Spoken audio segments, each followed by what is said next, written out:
Did you know that the 2026 FIFA World Cup isn't just a football tournament, but one of the biggest geography lessons on earth? Wait until the end to find out my World Cup predictions. What makes this World Cup so unique isn't just the football, it's the sheer scale of space, distance, climate, and culture that sits behind it. For the first time ever, the tournament will be hosted across 3 countries: the United States, Canada, and Mexico, with 48 teams playing 104 matches across 16 cities. That alone makes it the most geographically complex World Cup in history, stretching across a continent rather than a single nation. And when you zoom out and actually look at the map, the scale becomes almost hard to believe. The distance between Vancouver on the west coast and Miami in the southeast is over 4,500 kilometres. That's roughly the same as travelling from London to the Middle East.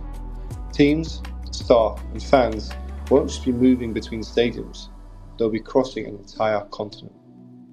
They'll also be crossing borders. 3 countries means international travel is built into the tournament itself, something no previous World Cup has done on this scale.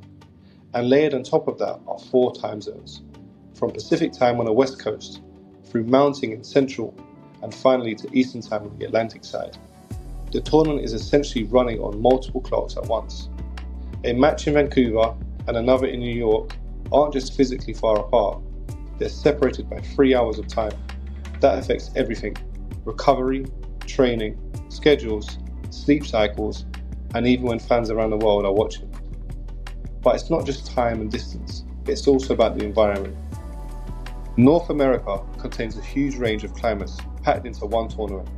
In Vancouver and Seattle, you've got milder, ocean-influenced conditions.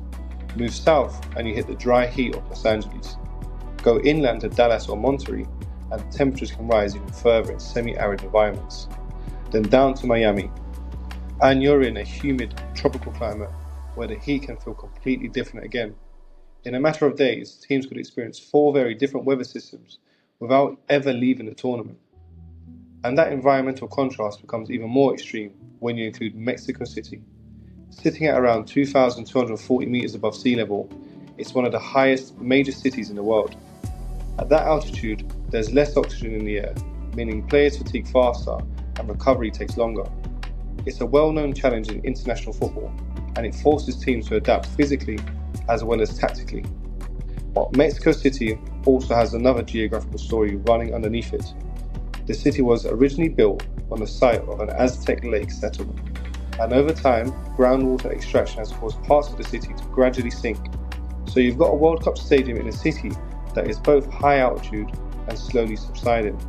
2 completely different physical geography processes happening at once. Then there's the human geography side of it. Those host cities aren't small towns built for football tournaments. They are massive global urban centres. New York, Mexico City, Los Angeles, Toronto and Dallas are home to millions upon millions of people, each with their own transport systems, infrastructure and urban complexity. Hosting a World Cup here is less about building new spaces and more about managing existing megacities under global pressure. And woven through all of this is climate change. Many of these cities already experience extreme summer heat, particularly in places like Houston, Dallas, Monterey and Miami. That raises real questions around player welfare, hydration breaks, and even match scheduling. Geography isn't just shaping where the World Cup is played, it's influencing how it has to be organised. So when you step back, what you're really seeing is not just a football tournament, but a continent scale, geographical system in motion. Climate, time zones, borders, altitude, cities and culture are all interacting at once. And that's what makes 2026 different, because it isn't just the biggest World Cup ever, it might be the most geographically complex sporting event ever staged. Now, as promised, my predictions for the tournament. The final will consist of Brazil and France. I believe France beat Brazil, then Dembele to score the winning goal. But of course, geography might shape the tournament, and football has a habit of ignoring predictions entirely.